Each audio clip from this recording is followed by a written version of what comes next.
আহমদুল্লাহ হাফিজাহুল্লাহ।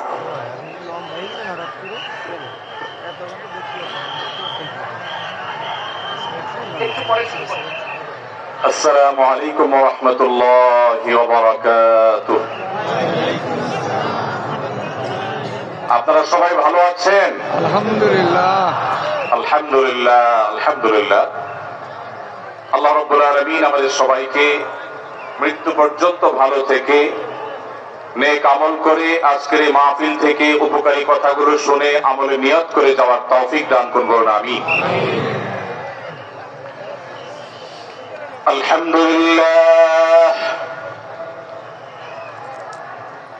আলহামদুলিল্লাহ নাহমাদুহু ওয়া নাস্তাঈনুহু ওয়া নাস্তাগফিরুহু ওয়া নু'মিনু বিহি ওয়া নাতাওয়াক্কালু আলাইহি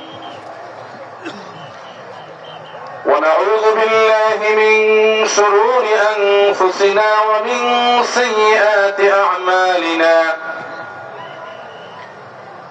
من يهده الله فلا مضل له ومن يضلله فلا هادي له وأشهد أن لا إله إلا الله وحده لا شريك له وأشهد أن محمدا عبده ورسوله أرسله بالحق بشيرا ونذيرا وداعيا إلى الله بإذنه وسراجا منيرا أما بعد فقد قال الله تبارك وتعالى في كلامه المجيد وفرقانه الحميد أعوذ بالله من الشيطان الرجيم بسم الله الرحمن الرحيم يا أيها الذين آمنوا لا يسخر قوم من قوم عسى أن يكونوا خيرا منهم ولا نساء من نساء عسى أن يكن خيرا منهن ولا تلمزوا أنفسكم ولا تنابزوا بالألقاب بئس الإثم الفسوق بعد الإيمان ومن لم يتب فأولئك هم الظالمون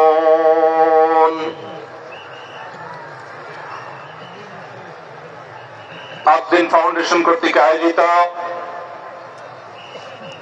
আজকের এই ঐতিহাসিক মাহফিলের সম্মানিত সভাপতি ওয়াজিবুল ইহতারাম সম্মানিত উলামায়ে কেরাম, দূর দূরান্ত থেকে আগত, দেশের প্রত্যন্ত অঞ্চল থেকে আসা আমার প্রাণ প্রিয় দিন দরদি ভাইয়েরা এবং পর্দার আড়াল থেকে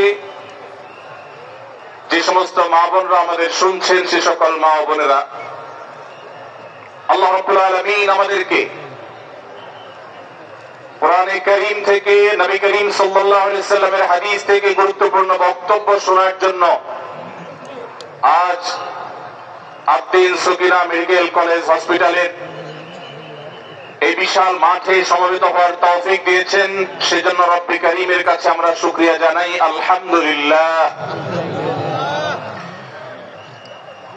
সম্মানিত উপস্থিতি, এই বিশাল বড় জনসমাগম, এই বিশাল বড় ওয়াজ মাহফিল, এই মাহফিলের শৃঙ্খলা রক্ষা করার জন্য এবং মাহফিলটিকে সুচারুরূপে শেষ পর্যন্ত সমাপ্ত করবার জন্য আমাদের প্রত্যেকের সহযোগিতা প্রয়োজন। আমরা অনেকেই বেশ নীরবে নিঃশব্দে আলোচনা শুনছি, আবার এর মধ্যে আশপাশ থেকে বিভিন্ন আওয়াজ শোনা যাচ্ছে। আমি আপনাদেরকে বিনীতভাবে অনুরোধ করতে চাই, সবাই নীরবতা অবলম্বন করুন এবং সবাই শৃঙ্খলা মেনটেন করে চলুন। আমরা কিছুটা অসুবিধা অনুভব করছি, হয়তো অনেকে দেখতে পাচ্ছি না, কিন্তু বিশাল বড় মনিটর আছে, অনেকগুলো মনিটর, এলইডি মনিটর রাখা আছে। অতএব আমরা যদি একটু ধৈর্য ধারণ করি, মনোযোগ দিয়ে কথা শুনি, তাহলে সেটা আমাদের উপকারে আসবে ইনশাআল্লাহ। আজকের এই মাহফিলে আসার আমাদের যে মূল উদ্দেশ্য, কোরআন এবং হাদিস থেকে আলো গ্রহণ করা, আমাদের জীবনকে কোরআনের আলোতে আলোকিত করা, আল্লাহ এবং তার রাসূল সাল্লাল্লাহু আলাইহি ওয়াসাল্লামের আদর্শে আমাদেরকে আদর্শবান হিসাবে গড়ে তোলা।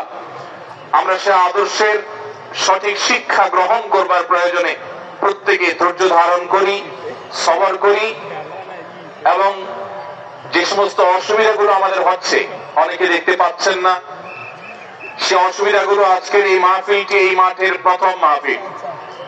ইনশাআল্লাহ কর্তৃপক্ষ পরবর্তীতে এই মাহফিল যখন আয়োজন করবে, আমরা আশা করব তারা এবারের ভুলগুলো শুধরে নিয়ে পরবর্তীতে দর্শকদের কোনো অসুবিধা যেন না হয় সেই দিকটি তারা বিবেচনা করবেন। আমি আপনাদেরকে ধৈর্য ধারণ করার অনুরোধ করছি। আপনারা সবাই সবর করে, ধৈর্য ধারণ করে, নীরবে নিঃশব্দে আলোচনা শুনুন। আল্লাহ আমাদের সবাইকে তৌফিক দান করুন। আমাদের আশেপাশে যারা কথা বলছেন, যারা শব্দ করছেন, সে সমস্ত ভাইদেরকে আশপাশের ভাইয়েরা অনুরোধ করে, অনুনয় বিনয় করে, শক্ত ভাষায় নয়, কোমলতার সাথে, বিনম্রতার সাথে অনুরোধ করে তাদেরকে আমরা করজোড় করে, অনুরোধ করে, রিকোয়েস্ট করে তাদেরকে আমরা নীরব করি, নিঃশব্দ করি, এবং নীরবে ওয়াজ এবং আলোচনা শোনার পরিবেশ যেন তারা করেন, সেজন্য তাদেরকে সহযোগিতা করি। মাশাআল্লাহ, অনেকখানি নিস্তব্ধ হয়েছে, বাকি যে আওয়াজ হচ্ছে সেটাও আমরা বন্ধ করার চেষ্টা করি। কোরআনের মজলিসে, কোরআনের আলোচনার মজলিসে যদি বিশৃঙ্খলা করা হয়, আলোচনা করা হয়, কথাবার্তা বলা হয়, অন্যকে শুনতে অসুবিধা সৃষ্টি করা হয়, তাহলে সেটা আলাদা একটা গুনাহের কাজ, যেটা ওয়াজের প্যান্ডেলে বসে এই গুনাহের কাজ কোন অবস্থাতে আমরা করতে পারি না। সেজন্য আমরা আশা করব শেষ পর্যন্ত ইনশাআল্লাহ আজকে এই 3 দিন ব্যাপী তাফসীর কোরআন মাহফিলের শেষ দিন, একবারে শেষ মুহূর্ত পর্যন্ত আমরা নীরব নিস্তব্ধ হয়ে আলোচনা শুনবো। সারা দেশে যত শত সহস্র মাহফিল হচ্ছে, আজকের এই মাহফিল নানা কারণে অনন্য এবং একটা বিশেষ দৃষ্টান্ত স্থাপন করেছে। আজকের এই মাহফিলের অন্যতম বৈশিষ্ট্য হলো যে এই মাহফিলে গতানুগতিক মাহফিলগুলোর মতো গভীর রাত পর্যন্ত আলোচনা হয় না। এটি একটি ভালো দিক এবং একটি আদর্শ মাহফিলের অন্যতম পূর্ব শর্ত। গভীর রাত পর্যন্ত দূর দূরান্তে মাইক লাগিয়ে ওয়াজ মাহফিল আয়োজন করা কোন আদর্শ মাহফিলের চিত্র হতে পারে না। সেই বিচারে, সেই দৃষ্টিকোণ থেকে আব্দিন ফাউন্ডেশনের আজকের এই মাহফিলটি অত্যন্ত চমৎকার এবং অসাধারণ মাহফিল। কারণ এই মাহফিলের গত 2 দিনের খবর আমি নিয়েছি এবং আজকের দিন সম্পর্কে আমি জেনেছি যে গভীর রাত পর্যন্ত এবং দূর দূরান্ত পর্যন্ত মাইক লাগিয়ে মানুষকে ডিস্টার্ব করার মতো মাহফিল এখানে হচ্ছে না। এটি একটি ভালো দিক। দ্বিতীয়ত হলো, ওয়াজ মাহফিল থেকে শুধুমাত্র ওয়াজ বা আলোচনা নয়, এখান থেকে দ্বীনি বই পুস্তক, কোরআন এবং হাদিসের আলোকে রচিত যে সমস্ত ধর্মীয় বই পুস্তক আমাদের প্রয়োজন হয়, সেই সমস্ত বইয়ের প্রয়োজন মেটাবার জন্য আপনারা জানেন এখানে 20-25টি বুক স্টলের ব্যবস্থা করা হয়েছে। বিশাল বড় বই মেলার আয়োজন করা হয়েছে। অর্থাৎ জ্ঞান বিতরণের 2টি মাধ্যম এখানে একসঙ্গে পাওয়া যাচ্ছে। আমরা কোরআন থেকে আলোচনা শুনছি, আবার কোরআন হাদিসের আলোকে রচিত বই পুস্তক আমরা সাথে নিয়ে যেতে পারছি। এটিও এই মাহফিলের একটি বিশেষ বৈশিষ্ট্য। তৃতীয়ত হলো, আমাদের মা বোনদের প্রবেশ পথ, তাদের অবস্থান, এগুলোকে এতটাই স্বতন্ত্র করা হয়েছে, এতটাই এগুলোকে সেপারেট করা হয়েছে যে সেগুলো তাদের প্রাইভেসি, তাদের পর্দার যে বিধিবিধান, তাদের যে ব্যক্তিত্ব, তাদের যে অন্যান্য দিকগুলো আছে সেগুলোকে খুব ভালোভাবে মেনটেন করা হচ্ছে। এটি একটি আদর্শ মাহফিলের গুরুত্বপূর্ণ দিক।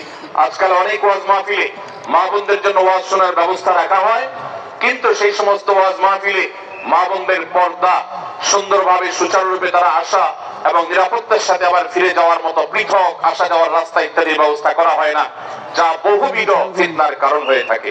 আজকের এই মাহফিলটিতে সেই দৃষ্টিকোণ থেকে একটি অন্য দৃষ্টান্ত স্থাপিত হয়েছে যে মা বোনদের জন্য পৃথক ওয়াজ শোনার ব্যবস্থা এবং রাস্তাঘাট পৃথক, যাতে করে তারা তাদের সেই পর্দার বিধিবিধান গুলো মেনটেন করে চলতে পারেন। এই জন্য আমি কর্তৃপক্ষকে বিশেষভাবে ধন্যবাদ দিতে চাই। সেই সাথে আজকের একটা মাহফিলের সম্পূর্ণ নতুন দিক যুক্ত হয়েছে, যেটা আপনারা দেখেছেন, তা হলো প্রত্যেক আলোচক আলোচনা করার আগে তার বায়োগ্রাফি পেশ করা হচ্ছে, তার জীবন বৃত্তান্ত পেশ করা হচ্ছে, এবং সংক্ষেপে তার সম্পর্কে ধারণা দেওয়া হচ্ছে, এটিও একটা চমৎকার দিক এবং আমার জানা মতে বাংলাদেশের যে কোনো মাহফিলে এটি প্রথম দৃষ্টান্ত। সেই সাথে এই মাহফিলে আগত আমাদের সম্মানিত দর্শক শ্রোতা মন্ডলীর জন্য প্রাথমিক চিকিৎসা সম্পর্কে যেন তারা ধারণা নিতে পারেন সেজন্য অনেকগুলো বুথ করা হয়েছে। এই বুথগুলো থেকে একজন মানুষ তার প্রাথমিক স্বাস্থ্য এটা পরীক্ষা নিরীক্ষা বা নিজের চিকিৎসা সম্পর্কে স্টেপ কিভাবে নেবেন সে সম্পর্কে আদ্দিন সকিনা মেডিকেল কলেজের তরফ থেকে একটি বিশেষ আয়োজন হলো, যে বিশেষ ক্যাম্প এবং বুথ করে করে আমাদের দর্শক শ্রোতাকে এই দিক থেকে বিশেষ সার্ভিস দেওয়া হচ্ছে। পর্যাপ্ত টয়লেটের ব্যবস্থা করার কথা আমি শুনতে পেরেছি, জানতে পেরেছি, এবং বক্তাদের আলোচকদের বিভিন্ন উক্তি সম্বলিত ফেস্টুন আমি দেখেছি, যেটা অত্যন্ত নতুন একটা দিক। যদিও সেখানে বক্তাদের ছবি না থাকলে, প্রিন্টেড ছবি না থাকলে সেটা ভালো ছিল। আমি আশা করব কর্তৃপক্ষ সেটি পরবর্তীতে খেয়াল রাখবেন। সেই সাথে আমি একটি বিশেষ অনুরোধ তাদেরকে করেছি, তা হলো এই 3 দিন ব্যাপী তাফসীর কোরআন মাহফিলে আলোচকগণ কোরআন এবং হাদিস থেকে যে সমস্ত আলোচনা বক্তব্য পেশ করেছেন এবং করবেন তার সবগুলোর সামারি একটি স্মারক গ্রন্থ আকারে যদি প্রকাশ করা হয়, একটি স্মারক পুস্তিকা আকারে প্রকাশ করার পর যদি বিতরণ করা হয়, তাহলে মাহফিলটি হারিয়ে যাবে না, মাহফিলটি আমাদের ঘরে ঘরে থেকে যাবে, আমাদের জীবনকে আলোকিত করবে। আমি আশা করব ওয়াজ মাহফিল, যেটি এই দেশের সবচেয়ে প্রাচীনতম কালচারের অন্যতম, এদেশের সবচেয়ে শক্তিশালী সংস্কৃতির অন্যতম হলো ওয়াজ মাহফিল। এই ওয়াজ মাহফিল গুলো আদর্শ ওয়াজ মাহফিলে পরিণত হবে। এই ওয়াজ মাহফিল গুলো মানুষের বিরক্তির কারণ হবে না। শহর এলাকায় রাত বিরাতে গভীর রাত পর্যন্ত দূর দূরান্তে মাইক লাগিয়ে মানুষের দুর্ভোগ সৃষ্টির কারণ হবে না। উচ্চ শব্দ দিয়ে মানুষকে বিরক্ত করার কারণ হবে না মাহফিল গুলো। আমরা যদি আদর্শ ওয়াজ মাহফিলের দৃষ্টান্ত স্থাপন করতে পারি, তাহলে এই দেশ কোরআনের আলোয় আলোকিত হবে, হাদিসের আলোকে আলোকিত হবে, আমাদের ঘরগুলো আলোকিত হবে দ্বীনের নূর এবং আলো দ্বারায়। আল্লাহ রাব্বুল আলামিন আমাদের সবাইকে কোরআন এবং হাদিসের আলো থেকে আলোকিত হওয়ার তৌফিক দান করুন। আজকের এই মাহফিলে আমরা যেরকম সবাই সমবেত হয়েছি, মাশাআল্লাহ চরম নীরব নিস্তব্ধ পরিবেশে সবাই পিনপতন নীরব হয়ে এই মুহূর্তে কথা শুনছি। আমি আশা করব শেষ মুহূর্ত পর্যন্ত আমরা এই অবস্থা বজায় রাখবো। আরশে আজিমের মালিকের কাছে ফরিয়াদ করি, হে আল্লাহ, হে আরশের মালিক, আপনি আমাদের সবাইকে এখানে যেরকম একত্রিত হওয়ার তৌফিক দিয়েছেন, জান্নাতুল ফেরদাউসের আঙিনায় প্রিয় হাবিব মুহাম্মদ মুস্তাফা সাল্লাল্লাহু আলাইহি সাল্লামের সাথে আমাদেরকে এরকম একত্র হওয়ার, সমবেত হওয়ার তৌফিক দান করুন, আমিন। সম্মানিত ভাইয়েরা, আমি আপনাদের সম্মুখে কোরআনে কারীমের গুরুত্বপূর্ণ একটি সূরা, সূরা হুজুরাতের একটি আয়াত তেলাওয়াত করেছি। সূরা হুজুরাতের 7টি বিশেষ সামারি আপনাদের সামনে আমি তুলে ধরতে চাই। এই সূরার বিশেষ তাৎপর্য, এই সূরার যে বিশেষ বার্তা, আজ বাংলাদেশের যে সমাজ বাস্তবতা রয়েছে, সেই সমাজ বাস্তবতায় সূরাতুল হুজুরাত প্রতিটি ঘরে ঘরে প্রত্যেক মুসলমানকে বারবার পাঠ করা, পুনর্পাঠ করা প্রয়োজন। আমার রব, আমার আল্লাহ যদি আমাকে শক্তি সামর্থ্য দিতেন, আমি আমার দেশের প্রত্যেক মুসলিম ভাইকে বোনকে হাত জোড় করে, অনুরোধ করে, অনুনয় বিনয় করে সূরাতুল হুজুরাতের শুরু থেকে শেষ পর্যন্ত যে 18টি আয়াত রয়েছে, এই 18 আয়াতে ঐতিহাসিক যে 7টি বিশেষ বার্তা রয়েছে, সেই বার্তাগুলো গ্রহণ করবার উদ্দেশ্যে বারবার অর্থ সহকারে সূরাতুল হুজুরাত বুঝে বুঝে পড়া, এর তাফসীর দেখার, এর সামারিকে বারবার জানার জন্য আমি অনুরোধ করতাম। আল্লাহ তাআলা আমাদের সবাইকে সূরাতুল হুজুরাত এর আলো দ্বারায় সবাইকে আলোকিত হওয়ার তৌফিক দান করুন।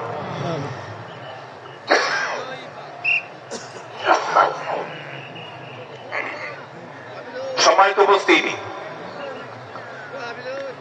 আমি যে সূরার সামারি আপনাদেরকে বলতে যাচ্ছি, যে সূরাকে সামনে রেখে আজকের এই ঐতিহাসিক মাহফিলে কোরআনে কারীমের দেওয়া 7টি বার্তা দিতে চাইছি, সেই সূরার নাম হলো সূরাতুল হুজুরাত। এই সূরা কোরআনে কারীমের 26তম পারায় অবস্থিত এবং এই সূরা কোরআনে কারীমের সূরার যে সিরিয়াল, সেই সূরার সিরিয়ালে 49তম সূরা। এই সূরার আয়াত সংখ্যা হলো 18।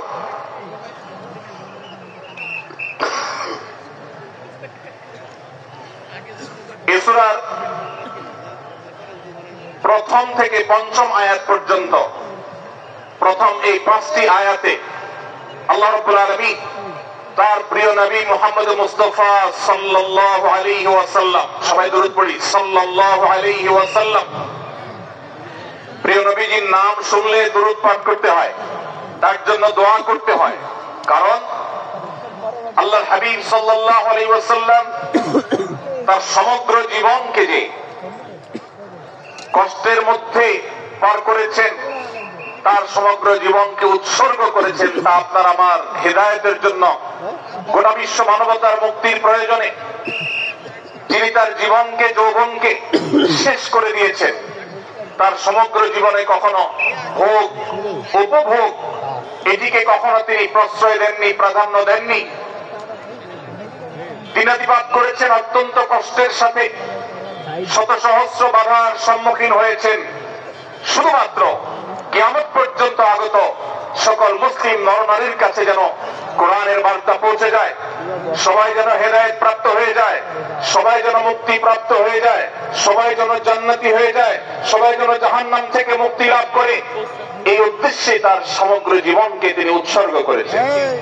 আমাদের হেদায়েতের জন্য, আমাদের কল্যাণের পথে আহ্বানের জন্য, আমাদের জান্নাতে নেওয়ার জন্য, যার সমগ্র জীবনে কখনো ভোগ উপভোগকে প্রশ্রয় দেননি, কষ্টে নিপতিত হয়েছেন।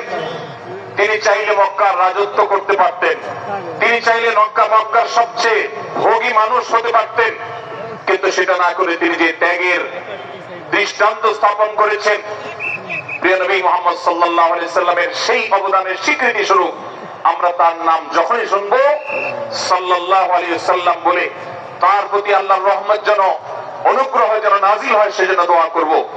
আল্লাহ তাআলা তার হাবিবকে রহমত এমনিতেই দান করবেন, আপনি আর আমি তার জন্য রহমতের দোয়া করার মধ্য দিয়ে আমরা সৌভাগ্যবান মানুষের কাতারে শামিল হতে পারবো।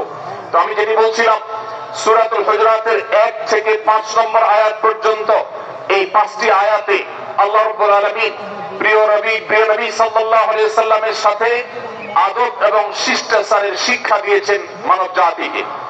এবং আল্লাহ রাব্বুল আলামিন ঈমানদারদেরকে পরম মায়ার সাথে ডেকে, ইয়া আইয়ুহাল্লাযীনা আমানু, হে ঈমানদারগণ, এই ডাকে আল্লাহ তাআলা ডেকে বলেছেন, লা তুকাদ্দিমু বাইনা ইয়াদাইল্লাহি ওয়া রাসূলি, তোমরা আল্লাহ এবং তার রাসূলের সামনে আগ বেড়ে কোনো কথা বলবে না, আগ বেড়ে কোনো কাজ করবে না।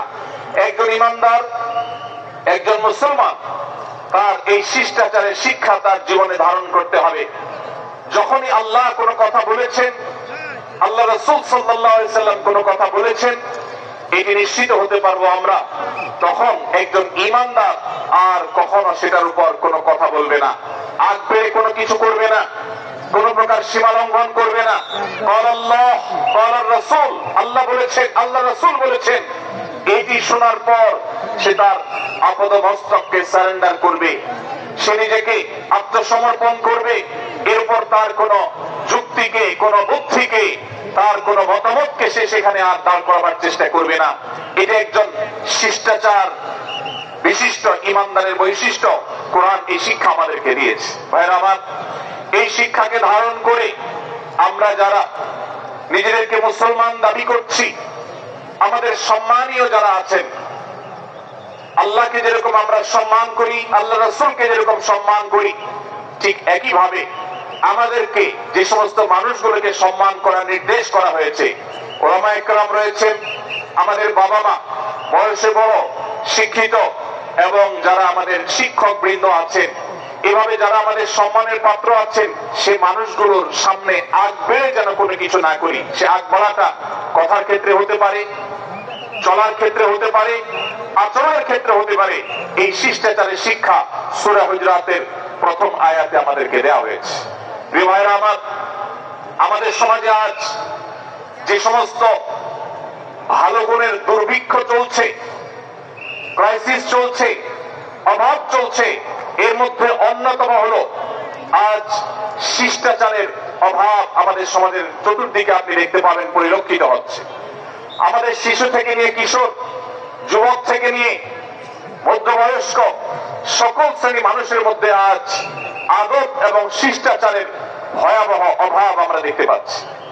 বিশেষ করে পশ্চিমা সংস্কৃতিকে আমাদের এই স্বদেশে, আমাদের এই মুসলমানদের সমাজে জোর করে পুশ করাবার, সেই সমস্ত এজেন্ডাকে বাস্তবায়ন করবার যে প্রচেষ্টা এদেশের এক শ্রেণীর মানুষকে করতে দেখা যায়, তারা এদেশের সমাজের খাজে বাজে থাকা ইসলামের কৃষ্টি, কালচার এবং সংস্কৃতিগুলোকে ধুয়ে মুছে পরিষ্কার করবার জন্য শত সহস্র উদ্যোগ নিয়েছে। আমাদেরকে কোরআনের শিক্ষা ধারণ করে, কোরআনের শিক্ষাকে প্রচার করে, কোরআনের শিক্ষাকে প্রতিষ্ঠিত করে ব্যক্তির মধ্যে, ঘরে, পরিবারে, সমাজে, রাষ্ট্রে, সংবিধানে, আইনে, সংসদে সর্বত্র কোরআনের শিক্ষাকে বাস্তবায়ন করে সেই সমস্ত ভিনদেশী অপসংস্কৃতি চাপিয়ে দেওয়ার ষড়যন্ত্রকে মোকাবেলা করতে হবে ইনশাআল্লাহ। ভাইরা আমার, আর সেজন্য সূরা হুজরাতের এই শিষ্টাচারের শিক্ষা আমাদের জীবনে খুবই গুরুত্বপূর্ণ।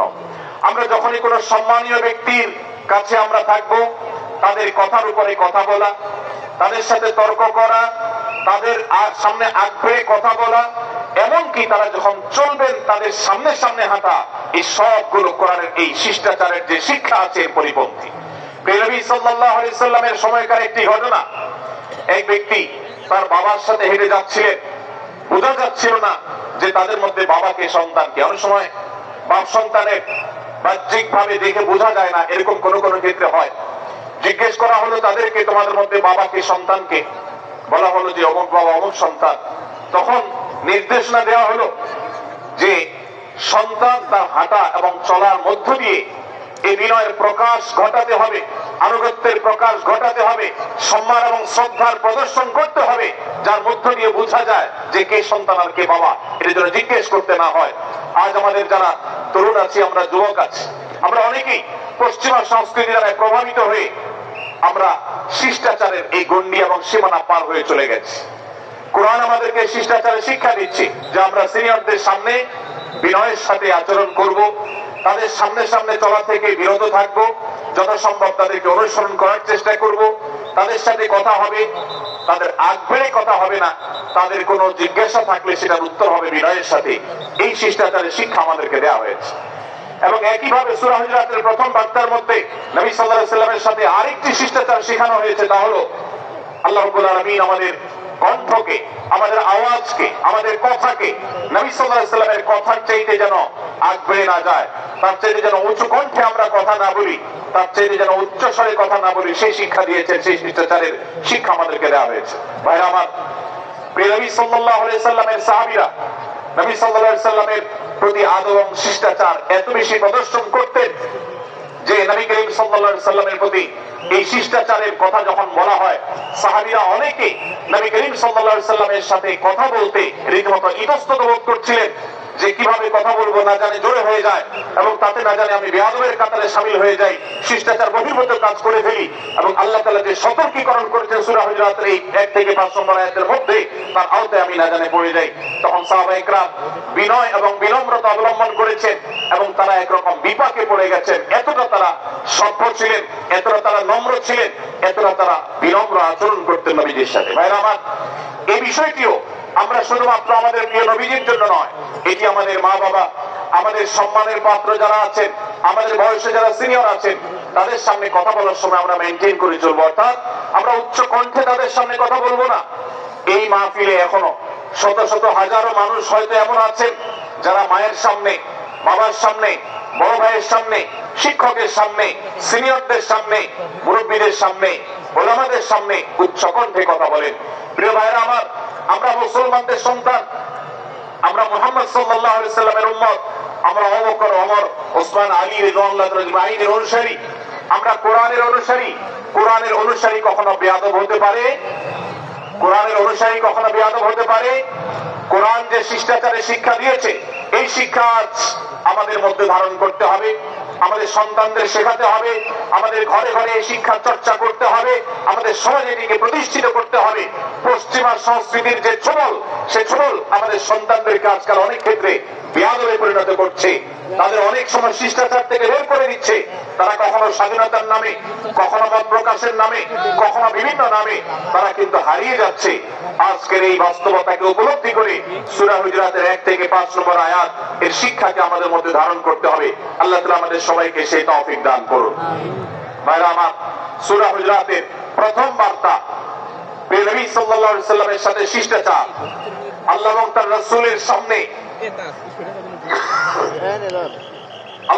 রাসূলের সামনে আগ বেড়ে কোনো কথা না বলা, আগ বেড়ে কোনো আচরণ না করা, এটা তার প্রতি শিষ্টাচারের অংশ। এবং আল্লাহ রাসূলের সামনে উচ্চ কণ্ঠে জোরে কথা না বলা, এটাও তার প্রতি শিষ্টাচারের অংশ। আল্লাহ তাআলা আমাদেরকে এই শিষ্টাচার আমাদের জীবনের প্রত্যেকটা পদে পদে ধারণ করার তৌফিক দান করুন, আমিন। ভাইরা আমার, সূরা হুজুরাতের দ্বিতীয় যে শিক্ষা, সেই শিক্ষাটা বর্ণিত হয়েছে এই সূরার 6 থেকে 8 নম্বর আয়াত। 6 থেকে 8 নম্বর এই আয়াতের মধ্যে আল্লাহ রাব্বুল আলামিন আমাদেরকে দ্বিতীয় শিক্ষা দিয়েছেন, ঈমানদার কখনো কোনো কথা বলার আগে সেই কথা সত্য কিনা, বাস্তব কিনা সেটি যাচাই বাছাই না করে বলবে না।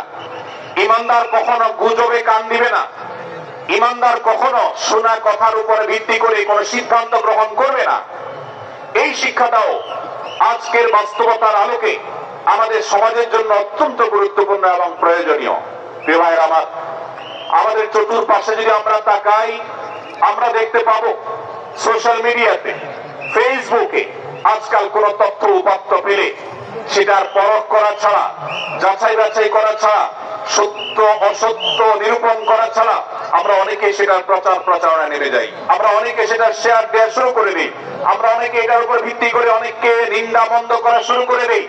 এমনকি আজ আমরা যেই জায়গায় দাঁড়িয়ে আছি, বাংলাদেশের যে সামাজিক বাস্তবতা, সেই বাস্তবতার আলোকে বলা যায় অনেক সময় অনেক ব্যক্তিকে সমাজে মিডিয়ার মাধ্যমে নানাভাবে হয়রানি করে তাকে খারাপ মানুষ হিসাবে, কালপিট হিসাবে দেখানো হয়, অথচ তার দোষ, যে সমস্ত দোষের কথা তাকে বলা হয়, যে সমস্ত দোষে তাকে দোষী বানানো হয়, সে সমস্ত দোষ থেকে তিনি শত সহস্র গুণ পবিত্র এবং পরিচ্ছন্ন। ভাইরা আমার, আজকের এই বাস্তবতায় আমাদেরকে বিশেষ করে লক্ষ্য রাখতে হবে যে আমরা যেই কোনো মূল্যে, যেই কোনো ভাবে যেন কোন প্রকার গুজবে কান না দেই, আমরা যেন গুজব থেকে বেঁচে থাকি। আল্লাহ তাআলা আমাদেরকে তৌফিক দান করুন। ভাই, এদিকে অনেক বেশি এর বাঁশির আওয়াজ শোনা যাচ্ছে। স্বেচ্ছাসেবকরা বাঁশির আওয়াজ দেওয়ার ছাড়া আপনারা ভলান্টিয়ারি করুন। এত বেশি বাঁশির আওয়াজ আসছে যে কথা বলা কঠিন হয়ে যাচ্ছে। অনুগ্রহ করে বাঁশির আওয়াজ কম করে আপনারা ভলান্টিয়ারি করুন। এখনো অনেক বাঁশির আওয়াজ শোনা যাচ্ছে, বাঁশির আওয়াজগুলো বন্ধ করুন। মাশাআল্লাহ, এখন বন্ধ হয়েছে। আমরা মেহেরবানি করে বাম পাশে থেকে কিছুটা আওয়াজ পাচ্ছি, একটু নীরব নিস্তব্ধ হওয়ার জন্য অনুরোধ করছি। একটু নীরব নিস্তব্ধ না হলে কথা বলা যাবে না। অনুগ্রহ করে আমরা একটু সহযোগিতা করি এবং সবাই নীরব থাকি। ভলান্টিয়াররা অপ্রয়োজনে বাঁশির আওয়াজ দিবেন না, অপ্রয়োজনে বাঁশির আওয়াজ দিবেন না। আমাদের দেশে শব্দ দূষণ, শব্দ সন্ত্রাস, এটা এই দেশের কমন কালচার হয়ে গেছে। রাস্তায় যাবেন, প্রয়োজনে অপ্রয়োজনে গাড়ির হর্ন বাজাবে। যে কোনো প্রোগ্রামে যাবেন, প্রয়োজনে অপ্রয়োজনে বাঁশি বাজানো হবে। কদিন আগে 31st নাইট গেছে, আপনারা দেখেছেন। এত প্রচার প্রচারণা, এত সতর্কীকরণের পরেও, আইন শৃঙ্খলা রক্ষাকারী বাহিনী এত সতর্ক থাকার পরেও আপনারা দেখেছেন এক শ্রেণীর বুদ্ধি প্রতিবন্ধীরা তারা 31st নাইট উদযাপনের নামে শব্দ সন্ত্রাস করেছে। শত শত হাজার মানুষের কষ্টের কারণ হয়েছে। প্রিয় ভাইরা আমার, ধর্ম হোক আর রাজনীতি, বিনোদন হোক আর আনন্দ হোক, যেই কোনো নামে যদি শব্দ সন্ত্রাস সৃষ্টি করে বা অতিরিক্ত শব্দ দূষণ করে, শব্দ সৃষ্টি করে মানুষকে অতিষ্ঠ করার কারণ হয়, সেটা কোন সভ্য সমাজের দৃশ্য হতে পারে না। আমরা সেই ইসলামের অনুসারী যে ইসলামে আমাদের প্রিয় নবী সাল্লাল্লাহু আলাইহি ওয়াসাল্লাম মসজিদে নববীতে তার একান্ত পরিবেশের মধ্যে এক সাহাবী জোরে কোরআন তেলাওয়াত করছিলেন। তিনি তাকে বলছিলেন, তুমি কোন বধির রবকে শোনাচ্ছ না, তোমার রব সবকিছু শুনতে পান, অতএব তুমি তোমার এই উচ্চ কণ্ঠের তেলাওয়াত দিয়ে আশপাশে মানুষের ডিস্টার্বের কারণ হবে না। আমরা সেই ইসলামের অনুসারী, অতএব ওয়াজ মাহফিলের মাধ্যমেও যাতে কোনো মানুষ অতিষ্ঠ না হয়, মাইক ব্যবস্থাপনা সেভাবে করাটাও মাহফিল কর্তৃপক্ষের যেমন কর্তব্য, ঠিক একইভাবে রাজনৈতিক সভা সমাবেশের নামে কিংবা বিয়ে বিনোদনের নামে যদি শব্দ সন্ত্রাস করা হয়, শব্দ দূষণ করা হয়, অতিরিক্ত শব্দ এর মাধ্যমে যদি মানুষকে অতিষ্ঠ করা হয়, তাহলে সেটি কখনো কোনো সভ্য সমাজের কাজ হতে পারে না। প্রিয় ভাইরা, এই জন্য আপনারা যারা তরুণ আছেন বয়সে, আপনাদেরকে আমি অনুরোধ করতে চাই, বিবাহ অনুষ্ঠানকে কেন্দ্র করে, আকিকাকে কেন্দ্র করে, নানা অনুষ্ঠানকে কেন্দ্র করে যে শব্দ সন্ত্রাস আমাদের দেশে হয়, এটি আমাদেরকে থামাতে হবে ইনশাআল্লাহ। আমরা যদি সবাই সজাগ হয়ে যাই, আমরা যদি সবাই সতর্ক হয়ে সচেতন হই, ইনশাআল্লাহ এই যে শব্দ দিয়ে মানুষকে কষ্ট দেওয়ার অপসংস্কৃতি, বিশেষ করে ভিনদেশী যে অপসংস্কৃতি আমদানি করা হয়েছে, এই অত্যাচার এদেশে থামাতে হবে ইনশাআল্লাহ। আল্লাহ আমাদের সবাইকে তৌফিক দান করুন। ভাইরা আমার, আমরা আমাদের আশেপাশে কোন তরুণরা যদি এরকম শব্দ করে গান বাজিয়ে অন্য মানুষকে অতিষ্ঠ করে, ঈদের সময় দেখা যায় বিশেষ করে সে সমস্ত যুবকদেরকে কাউন্সিলিং করতে হবে, তাদেরকে বোঝাতে হবে যে তোমার আনন্দ কখনো আরেকজনের বেদনার কারণ হতে পারে না। বহু হার্টের রোগী আছেন, বহু অসুস্থ মানুষ আছেন, বহু ছোট শিশু আছে যাদের কষ্টের কারণ হয়। বিধায় আমরা কখনো আমাদের শব্দ দিয়ে কাউকে কষ্ট হতে দিব না। আল্লাহ আমাদের সবাইকে তৌফিক দান করুন। মাশাআল্লাহ, অনেকটা নীরব নিস্তব্ধ হয়েছে। আমি যে জায়গাতে ছিলাম আমরা সেখানে ফিরে যাই। সূরা হুজুরাতের দ্বিতীয় শিক্ষার কথা বলছিলাম ভাইরা। 6 থেকে 8 নম্বর আয়াত যদি আপনি পাঠ করেন সূরা হুজুরাতে, আপনি দেখতে পাবেন সেখানে আল্লাহ রাব্বুল আলামিন ঈমানদারদেরকে যেই কোন সংবাদ, যে কোন তথ্য, বিশেষ করে অনির্ভরযোগ্য সূত্র থেকে যখন পাবে, ফাসিক থেকে যখন শুনবে, যার ভিতরে আল্লাহর ভয় নাই সেরকম মানুষ থেকে যখন পাবে, সেই সংবাদ তথ্য উপাত্ত যাচাই করা ছাড়া সেই সংবাদ যেন বলে না বেড়ায়। আপনি শহরে যান কিংবা গ্রামে, শিক্ষিত দেখুন কিংবা অশিক্ষিত, সর্বশ্রেণীর মানুষের মধ্যে আজ এই ব্যাধি দেখতে পাবেন চরম আকার ধারণ করেছে। কারোর ব্যাপারে কোন নেগেটিভ কথা শুনেছেন, কোন মন্দ কথা শুনেছেন, সে কথার প্রচার প্রচারণা শুরু করে দেন। সেটা কি সঠিক কিনা, সেটা কি সত্য কিনা, সেটা কি যথার্থ কিনা, সেটা কোনো প্রপাগান্ডা কিনা, সেটা কোনো মিথ্যাচার কিনা, সেটা কোনো গুজব কিনা, এটা যাচাই করার প্রয়োজন অনুভব করে না। অথচ আমরা সেই মুহাম্মদ সাল্লাল্লাহু আলাইহি সাল্লামের উম্মত, যে মুহাম্মদ সাল্লাল্লাহু আলাইহি সাল্লাম আমাদেরকে সতর্ক করেছেন, কাফা বিল মারই কাযিবান আন ইউহাদ্দিসা বিকুল্লি মা সামিআ, কোন ব্যক্তি যা শুনে সেটাই যদি বলে বেড়ায়, তথ্য উপাত্ত যাচাই না করে, সেটাকে ভালো করে যাচাই বাছাই না করে, সেটাকে অনুসন্ধান না করে, সত্য সত্য নিরূপণ করবার চেষ্টা না করে, তাহলে সে মিথ্যাবাদী হওয়ার জন্য যথেষ্ট। এই জন্য আজকের এই মাহফিল থেকে আমরা অঙ্গীকার করে যাব, আজকের এই মাহফিল থেকে আমরা নিয়ত করে যাব, এই মজলিসে বসে এই মুহূর্তে নিজে নিজে সংকল্প করব, আমার জীবনে সোশ্যাল মিডিয়া কিংবা ফেসবুকে, ইউটিউবে অথবা অফলাইনে, আমার বাস্তব জীবনে আমি কখনো কোন মানুষ সম্পর্কে যে কোনো তথ্য উপাত্ত পেয়ে ভুল কোন ধারণা, মন্দ কোন ধারণা করার প্রতি পোষণ করব না। কোন তথ্য উপাত্ত যদি পাই, কোন সংবাদ যদি পাই অনির্ভরযোগ্য সূত্রে, তাহলে সেক্ষেত্রে সেটা যাচাই বাছাই করা ছাড়া আমি সেটাকে বিশ্বাস করতে যাব না। এটাই হলো আমাদের ঈমানের দাবি। ভাইরা আমার, একজন ঈমানদার এতটা সরল হবে না যে যা শুনবে সে সেটাকে বিশ্বাস করে বসবে। একজন ঈমানদার এতটা বাস্তবতা থেকে দূরে থাকবে না যে তিনি তার পাওয়া কোন সংবাদকে অনুসন্ধান করবে না। আল্লাহ তাআলা আমাদের সবাইকে সূরা হুজুরাতের এই দ্বিতীয় শিক্ষাটাকে আমাদের জীবনে ভালো করে ধারণ করার তৌফিক দান করুন। আল্লাহ বলেছেন, ইয়া আইয়ুহাল্লাযীনা আমানু, হে ঈমানদারেরা, ইন জাআকুম ফাসিকুম বিনাবাইন ফাতাবায়ানু, তোমাদের কাছে কোন ফাসিক, যার মধ্যে আল্লাহর ভয় নেই, এরকম কোন মানুষ যদি কোন সংবাদ উপস্থাপন করে, এমনকি গণমাধ্যমেও যদি কোন সংবাদ প্রচারিত হয়, সংবাদদাতার মধ্যে যদি আল্লাহর ভয় না থাকে, সে যদি টাকার বিনিময়ে কারোর চরিত্র হরণ করতে পারে, সে যদি অ্যাডভার্টাইজ পেয়ে কোন কোম্পানির হয়ে দালালি করতে গিয়ে অন্য কারোর বিরুদ্ধে কোন মিথ্যাচার করে, সে যদি বিদেশিদের এজেন্ডা বাস্তবায়ন করতে গিয়ে আলেম সমাজের চরিত্রকে কলঙ্কিত করে, কোন ভালো মানুষকে দোষী হিসাবে সাব্যস্ত করে, তো আল্লাহ তাআলা আমাদেরকে সতর্ক করেছেন, ফাতাবায়ানু, সেই সংবাদ সত্য কিনা আমাদেরকে যাচাই করতে হবে। আন তুসিবু কওমান বিজাহালাহ ফাতুসবিহু আলা মা ফাআলতুম নাদিমিন। যদি আমরা যাচাই বাছাই না করে যা শুনি সেটাকে বিশ্বাস করতে থাকি, তাহলে আমরা এক সময় লজ্জিত হতে হবে, অনুতপ্ত হতে হবে আমাদের এই ভুল অবস্থানের কারণে। এজন্য ভাইরা, আজকে এই মাহফিল থেকে আমরা প্রতিশ্রুতি নিজের সঙ্গে নিজে দিয়ে যাব যে আমরা কখনো কোন তথ্য উপাত্ত পেলে, কোন সংবাদ পেলে, সেটাকে বিশেষ করে কারোর চরিত্র সম্পর্কিত যদি হয়, কারোর সম্পর্কে নেগেটিভ যদি হয়, তাহলে সেটাকে বিশ্বাস করবার আগে ভালো করে অনুসন্ধান করব। যতক্ষণ আমি নিশ্চিত না হব ততক্ষণ পর্যন্ত সেটার প্রচার করব না। আল্লাহ তাআলা আমাদের সবাইকে কোরআনের এই শিক্ষাটাও আমাদের জীবনে ধারণ করবার তৌফিক দান করুন।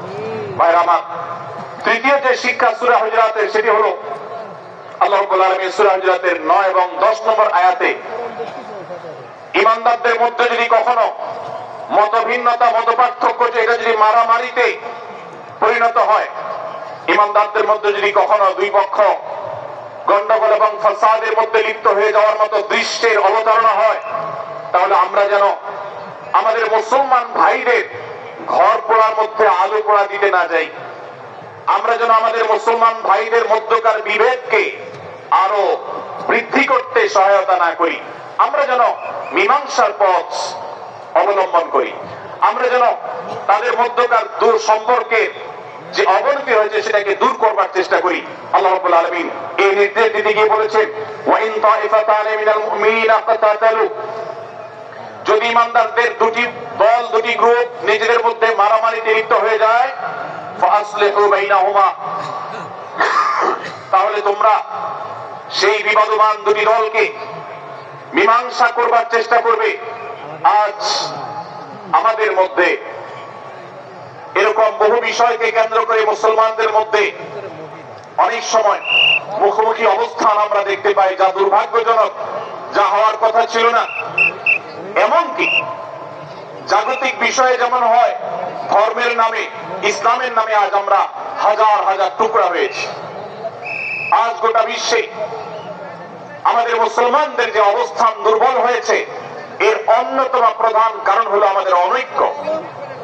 আমরা যদি আজ আহলে কিবলা, আহলে সুন্নাহ ওয়াল জামাআতের অনুসারীরা নানান মত এবং পথের অনুসারী হওয়া সত্ত্বেও, নানান থট এবং পন্থার অনুসারী হওয়া সত্ত্বেও, আমরা যদি মৌলিক বিষয়গুলোর উপর সবাই ঐক্যবদ্ধ থাকতাম, আমরা যদি আল্লাহ তাআলার দেওয়া ইত্তেহাদ মাল ইখতিলাফ, বৈচিত্র্যময় ঐক্য, বিভিন্ন বিষয় মতভিন্ন থাকা সত্ত্বেও মৌলিক বিষয়ে ঐক্যবদ্ধ আমরা যদি থাকতে পারতাম, আমাদের মধ্যে যদি মুসলিম ভ্রাতৃত্ববোধ থাকতো, আমাদের মধ্যে যদি বলয় ভিত্তিক যে দেয়াল আর প্রাচীর গুলো আছে সেগুলো যদি না থাকতো, তাহলে আজ বাংলাদেশের বাস্তবতা হলো, বাংলাদেশে আল্লাহর কোরআন, আল্লাহ রাসূল সাল্লাল্লাহু আলাইহি ওয়াসাল্লামের হাদিসের আলোকে বাংলাদেশ আজ অটোমেটিক পরিচালিত হতো। ঠিক কিনা বলে?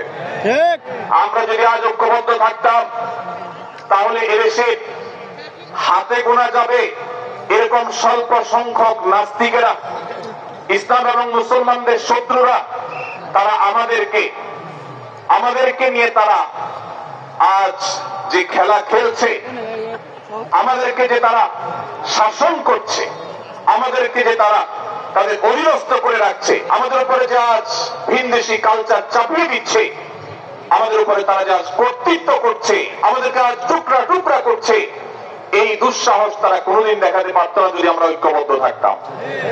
ভাইরা আমার, এই জন্য আমরা সব বিষয়ে সবাই একমত হব না। আজকের এই মাহফিলে যত মানুষ এসেছে সবাই সব বিষয়ে একমত নন। এমনকি আজকের এই মাহফিল কর্তৃপক্ষ যে আয়োজন করছেন 3 দিন ব্যাপী, এই মাহফিলে আপনারা দেখেছেন এখানে কওমি এবং আলিয়া উভয় জায়গা থেকে বক্তা নির্বাচন করা হয়েছে, অসাধারণ সমন্বয় করা হয়েছে। এটি একটি ঐক্যের বার্তা। আমরা আশা করব মাঠ পর্যায়ে আমরা যারা কাজ করব, আমরা প্রত্যেকে আমাদের অন্য মতের, ভিন্ন মতের যে সমস্ত মুসলমান ভাইরা আছেন, তার সাথে আপনার কোন থটগত মত পার্থক্য থাকতে পারে, চিন্তাগত কোন ভিন্ন মত থাকতে পারে, কিন্তু দিন শেষে তিনি আপনার মুসলমান ভাই। তার আল্লাহ আর আপনার আল্লাহ এক, তার রাসূল এবং আপনার রাসূল এক, তার কিবলা এবং আপনার কিবলা এক, তার কোরআন আর আপনার কোরআন এক, তার নামাজ আর আপনার নামাজ এক, তার রোজা আর আপনার রোজা এক, তার যাকাত এবং আপনার যাকাত এক, তার সাথে আপনার মোটা এবং মৌলিক বিষয়ে কোনো মতো পার্থক্য নেই। অতএব ছোটখাটো বিষয়কে কেন্দ্র করে আপনি যদি তাকে আপনার প্রতিপক্ষ মনে করেন, আপনি যদি তাকে আপনার শত্রু মনে করেন, এটা হবে আপনার ইসলামের জন্য, আপনার জন্য, এদেশের মুসলমানদের জন্য সবচেয়ে বড় ভুল। ভাইরা আমার, হারদি হযরত আশরাফ আলী থানভী রহমাতুল্লাহ আলাইহির সর্বশেষ খলিফা আবুল রশাদ রহমতুল্লাহ আলাইহি বলতেন, दीन के हर काम करने वालों को रफीक समझो, फरीक न समझो। যারাই আল্লাহর দ্বীনকে বুলন্দ করবার জন্য, যারাই আল্লাহর দ্বীনকে সেবা দেওয়ার জন্য, খেদমত করার জন্য কাজ করছে, তার পদ্ধতি তোমার থেকে ভিন্নতর হতে পারে।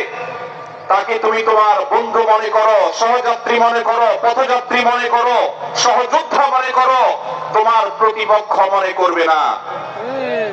প্রিয় ভাইরা আমার, আজ বাংলাদেশে ইসলাম যতটা পিছিয়ে আছে তার প্রধান কারণ হলো আমাদের অনৈক্য।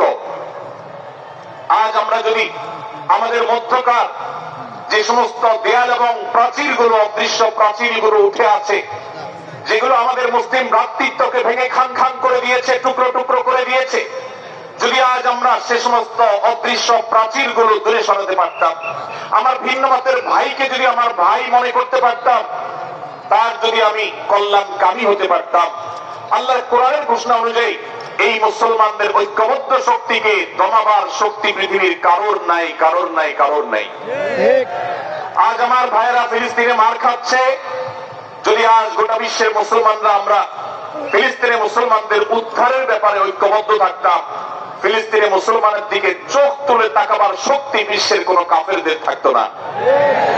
আজ যদি আমরা আমাদের মুসলমান নির্যাতিত ভাইদের ব্যাপারে সারা বিশ্বের মুসলমানরা ঐক্যবদ্ধ অবস্থান গ্রহণ করতে পারতাম, মুসলমানের দিকে চোখ তুলে তাকাবার শক্তি বিশ্বের কোন কারোর থাকতো না। ভাইরা আমার, গোটা বিশ্বে ঐক্য প্রতিষ্ঠা করা আপনার আমার মতো সাধারণ মানুষের দ্বারা হয়তো সম্ভবপর হবে না, কিন্তু আমরা যারা মাঠ পর্যায়ে কাজ করছি, আমি আপনাদেরকে করজোড় করে অনুরোধ করতে চাই। আমি জানি আপনার এলাকাতে, আপনার মহল্লাতে আপনার সাথে অন্য মুসলমান ভাইদের অনেক ক্ষেত্রে মতভিন্নতা আছে।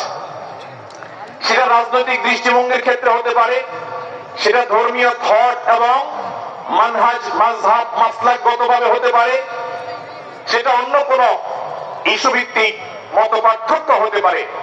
আল্লাহর জন্য, আল্লাহর ওয়াস্তে আল্লাহর ওই আয়াতকে মেনে আমল করার চেষ্টা করি আমরা। আল্লাহ বলেছেন, ওয়া'তাসিমু বিহাবলিল্লাহি জামিআন ওয়া লা তাফাররাকু, তোমরা আল্লাহর রশিকে সবাই ঐক্যবদ্ধভাবে আঁকড়ে করে ধরো, ঐক্যবদ্ধভাবে আল্লাহর রশিকে আঁকড়ে ধরো, তোমরা পরস্পর বিচ্ছিন্ন হয়ে যেও না।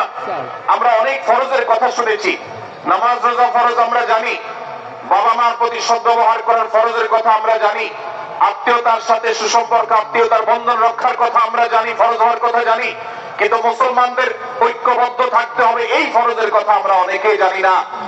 ভাইরা আমার, মুসলমানদেরকে আল্লাহ রাব্বুল আলামিন ঐক্যবদ্ধ থাকার নির্দেশ দিয়েছেন।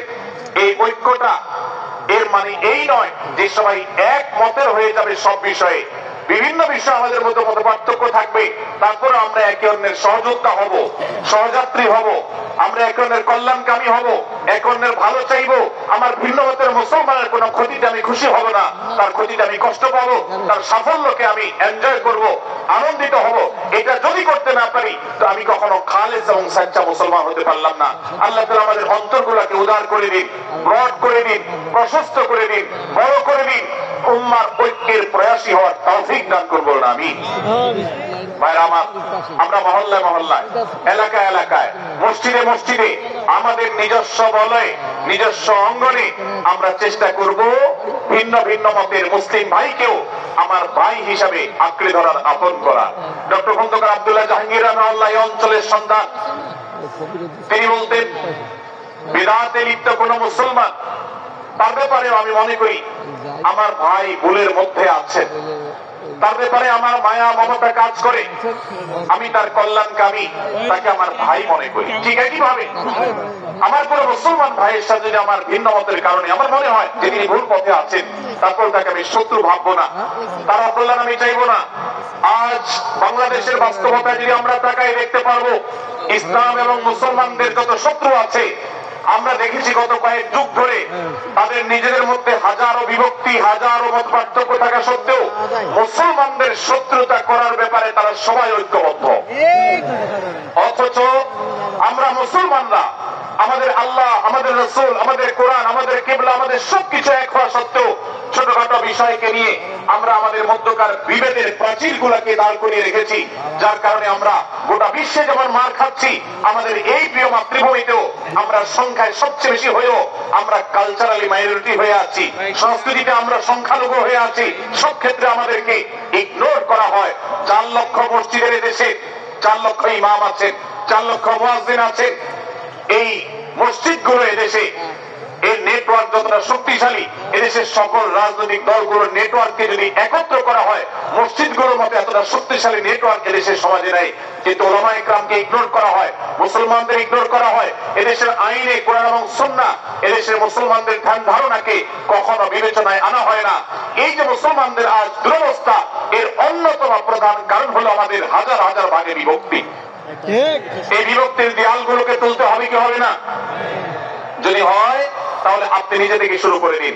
আপনি যেই মতই লালন করেন না কেন, আপনার ভিন্ন মতের মুসলমানকে আপনি ভাই মনে করবেন, তার সাথে বুক মেলাতে আপনার কষ্ট হবে না, তার সাথে বসতে আপনার অসুবিধা হবে না। ভিন্ন মতের আলেম, এক মতের আলেম আরেক মতের আলেমের সাথে বসতে অসুবিধা হবে না। এক মতের অনুসারী আরেক মতের অনুসারীকে ভাই বলতে অসুবিধা হবে না। আমরা সোশ্যাল মিডিয়াতে নিজেদের মধ্যে কামড়াকামড়ি করবো না, নিজেদের মধ্যে আমরা ঝগড়া বিবাদ করবো না।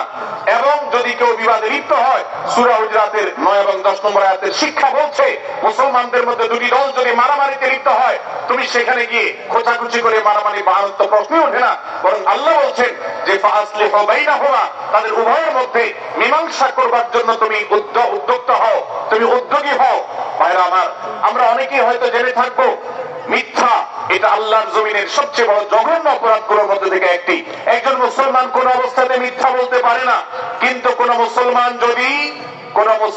যদি অন্য মুসলমানের সাথে কখনো বিবাদ বিতণ্ডায় লিপ্ত হয়ে যায়, দুজন মুসলমান বা দুটি বলয়, দুটি পক্ষ, দুটি গোষ্ঠী মুসলমানদের, তাদের মধ্যে যদি কোনো বিষয় যে ভুল বুঝাবুঝি তৈরি হয়, ভিন্ন মত সৃষ্টি হয়, একে অন্যের সাথে শত্রু ভাবাপন্ন হয়ে যায়, তাহলে তাদের দুইজনের মধ্যে বা দুই পক্ষের মধ্যে মীমাংসা করবার জন্য কেউ যে মিথ্যা কথাও বলে, অর্থাৎ আপনি এক পক্ষের কাছে গিয়ে বললেন, ভাই আপনি যাকে এত খারাপ মনে করছেন, যার ব্যাপারে আপনি এতটা রাগান্বিত হয়ে আছেন, আমি তো জানি তিনি আপনার ব্যাপারে অনেক সৎ চিন্তা রাখেন, আপনার ব্যাপারে অনেক ইতিবাচক ভাবনা রাখেন, আপনার ব্যাপারে অনেক সুধারণা পোষণ করেন। আপনি যদি একজন মুসলমানের কাছে গিয়ে, এক পক্ষের কাছে গিয়ে যদি এই কথাটা বলেন, বাস্তবে তিনি যদি এটা নাও বলেন, তারপরেও আপনি যদি এই মিথ্যা কথা বলেন, এই মিথ্যা এটা শুধু জায়েজ নয়, বরং এই মিথ্যাটা এর মাধ্যমে আপনি যে তাদের পরস্পরের সম্পর্ককে ভালো করার চেষ্টা করেছেন, এর মাধ্যমে আপনি আল্লাহর কাছে নেকি এবং সওয়াব পাবেন ইনশাআল্লাহ। ভাইরা আমার, তাহলে দুজন মুসলমান, দুটি পক্ষ, দুটি দল, দুটি বলয়, দুটি গোষ্ঠী যদি কখনো ভিন্ন মত তাদের মধ্যে তৈরি হয়, সেটা যদি মারামারিতে গিয়ে পৌঁছায়, সেটা যদি বিবাদ বিতণ্ডা পর্যন্ত গিয়ে পৌঁছায়, আমাদের কাজ হবে মধ্যে থেকে সেটাকে মীমাংসার মাধ্যমে দূরত্বকে কমানো। আমরা কখনো দূরত্ব বাড়াবো না, পারলে দূরত্ব কমাবো। ডক্টর খন্দকার আব্দুল্লাহ জাহাঙ্গীর রহমতুল্লাহ একটা কথা বলতেন, মুসলমানদের বাড়িতে যে আগুন লেগেছে, বিভেদের আগুন, মতবিরোধের আগুন, মত পার্থক্য, এটা মতবিরোধে যে পৌঁছে গেছে, এই আগুন তিনি বলতেন, আমি নিভাবার মতো শক্তি আমার নাই, এত পাওয়ার নাই যে বহুদা বিভক্ত মুসলমানদেরকে আমি ঐক্যবদ্ধ করে ফেলবো, এত শক্তি আমার হাতে নেই। কিন্তু একটা শক্তি আমার কাছে আছে ভাই, সেটা হলো যে বিবাদমান মুসলমানদের মধ্যে বিবাদ যেন আর না বাড়ে, বিবাদের যে আগুন লেগেছে সে আগুনে যেন আর ঘি ঢালা না হয়, কেরোসিন ঢালা না হয়, সেই জন্য আমি ভূমিকা রাখতে পারি। আমি আপনাদেরকে বিনয়ের সাথে অনুরোধ করতে চাই, যত বিষয় নিয়ে আমাদের মুসলমানদের পরস্পরের মত পার্থক্য আছে, হতে পারে সেটা মাসআলা নিয়ে, হতে পারে সেটা রাজনৈতিক অবস্থানকে কেন্দ্র করে, হতে পারে অন্য কোন বিষয়কে কেন্দ্র করে, আল্লাহর ওয়াস্তে আপনি বিভেদ মিটাতে পারেন আর না পারেন, বিভেদ যেন না বাড়ে সেজন্য আপনি অবস্থান গ্রহণ করবেন। বিভেদ বাড়ার ক্ষেত্রে কোনো ভূমিকা পালন করবেন না। এবং সব সময় উম্মার ঐক্য প্রয়াস চাইবেন, প্রয়াস চালাবেন, উম্মার ঐক্য চেষ্টা করবেন। আল্লাহর কাছে আপনি যে দোয়াগুলো করেন এর মধ্যে একটা দোয়া যেন এটাও থাকে, হে আল্লাহ আমরা বহুদা বিভক্ত হয়ে গেছি, আমরা টুকরা টুকরা হয়ে গেছি, যার কারণে তোমার ভাষ্য অনুযায়ী আজ আমাদের শক্তি শেষ হয়ে গেছে, আমরা দুর্বল হয়ে গেছি। আজ বাংলাদেশের বাস্তবতা যদি আমরা বলি, যে দেশে 90-95% মানুষ মুসলমান, সে দেশে আজ হাতে গোনা কিছু নাস্তিক, কিছু ইসলাম বিদ্বেষী, মুসলমান বিদ্বেষীরা, তারা আমাদেরকে আজ উঠা বসা করায়, তারা আমাদের আইন নির্ধারণ করে, তারা আমাদের শাসক নির্ধারণ করে, তারা আমাদের সব বিষয়গুলোকে নির্ধারণ করে দেয়। আমাদের সন্তানরা পাঠ্যপুস্তকে কি পড়বে সেটাও ইসলাম বিদ্বেষীরাই ঠিক করে দেয়। ভাইরা আমার, এই অবস্থার যদি পরিবর্তন চাই তাহলে আমাদের মধ্যকার দূরত্বগুলো কমাতে হবে। এই জন্য আপনার দোয়ার মধ্যে আল্লাহর কাছে নিবেদন করুন, আল্লাহ আপনি আমাদের মধ্যকার বিভেদগুলো কমিয়ে দিন, আল্লাহ আমাদের ওলামাদেরকে ঐক্যবদ্ধ করে দিন, আল্লাহ আমাদেরকে ইত্তেহাদ মাল ইখতিলাফ, বৈচিত্র্যময় ঐক্য, মতভিন্ন থাকা সত্ত্বেও মৌলিক বিষয় ঐক্যবদ্ধ হওয়ার তৌফিক দান করুন। সীসাডালা প্রাচীরের মতো আমাদেরকে কাঁধে কাঁধ মিলিয়ে আল্লাহ এবং তার রাসূল সাল্লাল্লাহু আলাইহি সাল্লামের আদেশ নিষেধকে ব্যক্তি, সমাজ, পরিবার, রাষ্ট্রে সর্বত্র বাস্তবায়নের জন্য কাজ করার তৌফিক দান করুন। আমরা আমাদের দোয়ার মধ্যে মুসলমানদের ঐক্যের জন্য দোয়া করবো তো ইনশাআল্লাহ। আল্লাহ তাআলা আমাদেরকে সেই তৌফিক দান করুন। ভাইরা আমার, তাহলে সূরা হুজুরাতের তৃতীয় শিক্ষা বলছিলাম 9 থেকে 10 নম্বর আয়াতে আল্লাহ রাব্বুল আলামিন মুসলমানদের মধ্যে যদি কখনো বিবাদ, বিতণ্ডা, মারামারি, হানাহানি সৃষ্টি হয় তাহলে সেটিকে মীমাংসা করবার কথা বলেছেন। অতএব যদি কোনো স্বামী স্ত্রীর মধ্যেও কখনো মনোমালিন্য তৈরি হয়, আপনার যদি সেখানে ভূমিকা রাখবার সুযোগ থাকে, আপনি চেষ্টা করবেন উভয়ের মধ্যে দূরত্বটা কমাবার জন্য। আমরা অনেকে আজকাল নামাজ কালাম পড়ি, রোজা রাখি, দাড়ি রাখি, অনেক ভালো ভালো কথা বলি, অথচ দুজনের মধ্যে গন্ডগোল লাগলে আমরা সেখানে এক পক্ষ হয়ে আরেক পক্ষকে আমরা খেপিয়ে তুলি। তাহলে অনেকে চগলখড়ি করেন, প্রত্যেক পক্ষের কাছে গিয়ে অপর পক্ষের ব্যাপারে মিথ্যা কথা বলে তাদের মধ্যে ভেজালকে আরো বাড়িয়ে দেন।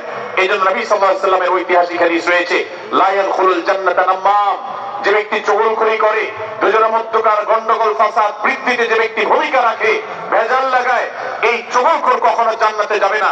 আমাদের অনেকেরই এই দুঃস্বভাব আছে, এই খারাপ চরিত্র আছে। সূরা হুজুরাত, এই জন্য আমাদের আজকের যে সমাজ বাস্তবতা আছে, আমাদের যে ব্যাধি আছে ব্যক্তিগত পর্যায়ে, আমাদের পরিবারের, সমাজের সর্বত্র যে ব্যাধিগুলো ছেয়ে গেছে, সূরা হুজুরাতের প্রতিটি আয়াত যেন সেই ব্যাধির সবচেয়ে বড় মহৌষধ, সেজন্য সবচেয়ে বড় প্রতিষেধক, সেজন্য সবচেয়ে বড় সমাধান। এই জন্য আমি বলেছি শুরুতে, আমার যদি আল্লাহ শক্তি সামর্থ্য দিতেন, প্রত্যেক মুসলমানের হাতে পায়ে ধরে সূরা হুজুরাতের 18টি আয়াত, প্রত্যেকটি আয়াত আমি আমার মুসলমান ভাইদেরকে বলতাম, বারবার পড়ুন, বারবার পাঠ করুন, বোঝার চেষ্টা করুন, জীবনকে পরিবর্তন করুন। এদেশে নামাজি মুসলমান আপনি কম বেশি পাবেন, এদেশে রোজাদার মুসলমান কম বেশি পাবেন, এদেশে হজ আদায়কারী মুসলমান কম বেশি পাবেন, এদেশে তাসবিহরত মুসলমান কম বেশি পাবেন, কিন্তু এদেশে আচার আচরণ, কাজ কারবার, আখলাক এবং বান্দার হক এবং অধিকার, অন্যের অধিকার সংশ্লিষ্ট বিষয়ে সচেতন মুসলমান আপনি খুব বেশি পাবেন না।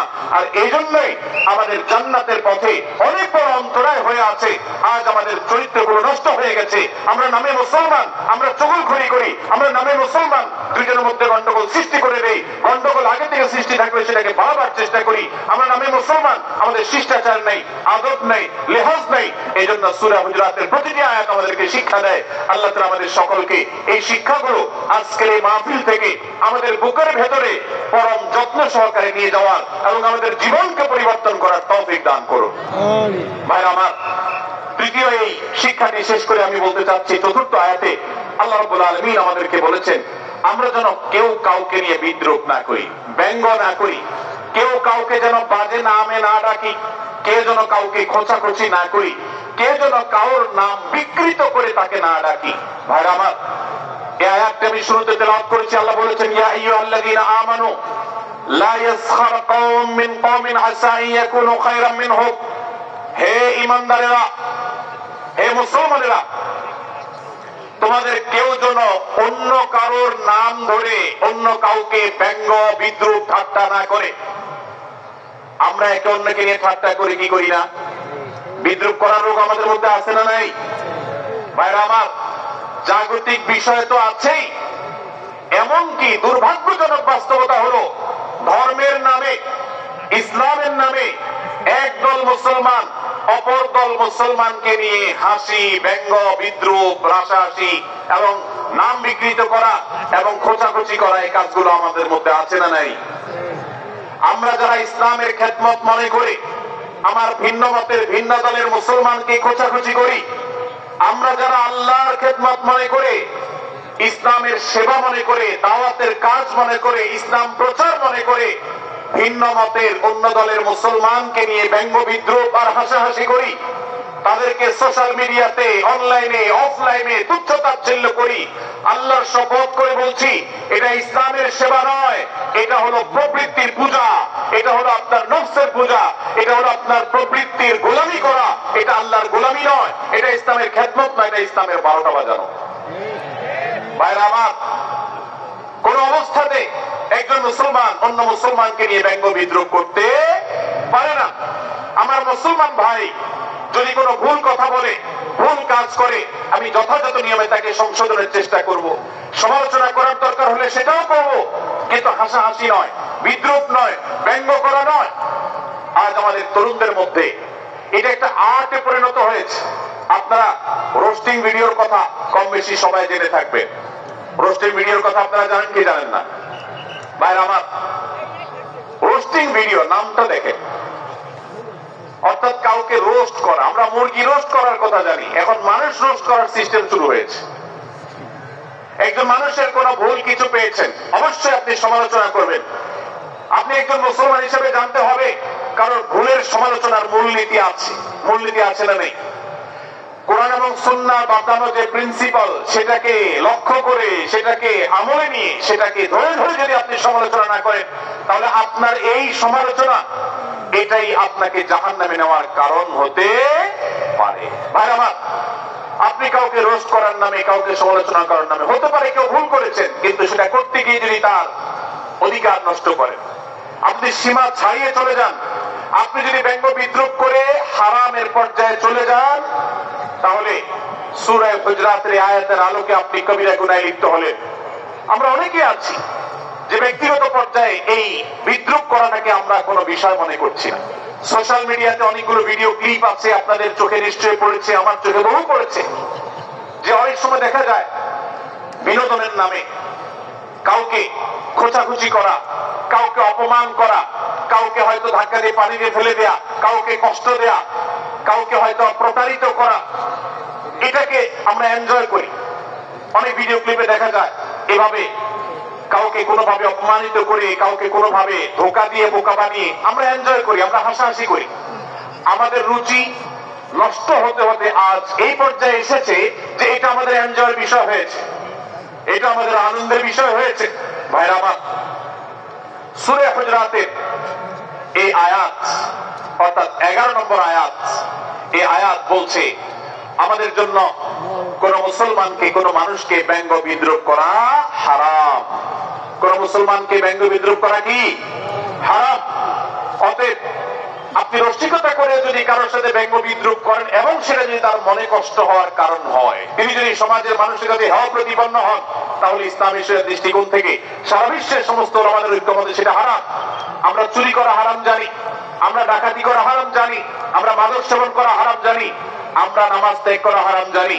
এই সমস্ত হারাম থেকে আমরা অনেকেই বেঁচে থাকি, কিন্তু আমি আমার মুসলমান ভাইয়ের চরিত্র হনন করছি, শুধুমাত্র সাধারণ জীবনযাত্রার ক্ষেত্রে করছি তা নয়, এমনকি ধর্মের নামে, ইসলাম প্রচারের নামে, দাওয়াতের নামে আমরা আমাদের প্রতিপক্ষ মুসলমান ভাইকে নিয়ে অনেক সময় ব্যঙ্গ বিদ্রুপ করি, হাসাহাসি করি, তাকে ছোট করি, তাচ্ছিল্য করি, হেয় করি, তার সম্মানহানি করি। আমরা জানি না আমাদের প্রিয় নবী সাল্লাল্লাহু আলাইহি ওয়াসাল্লাম এর একটা হাদিস আমাদের সামনে রয়েছে, সহিহ মুসলিমে বর্ণিত হয়েছে। নবী করিম সাল্লাল্লাহু আলাইহি ওয়াসাল্লামের এই হাদিস আজ সবচেয়ে অসহায় হাদিস।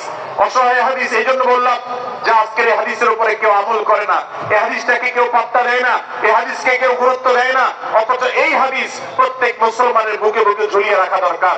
এই হাদিস আমাদের ঘরে ঘরে ঝুলানো দরকার, এই হাদিস আমাদের অফিসগুলোতে শোভা পাওয়া দরকার, এই হাদিস আমাদের জীবনে বাস্তবায়ন হওয়া দরকার।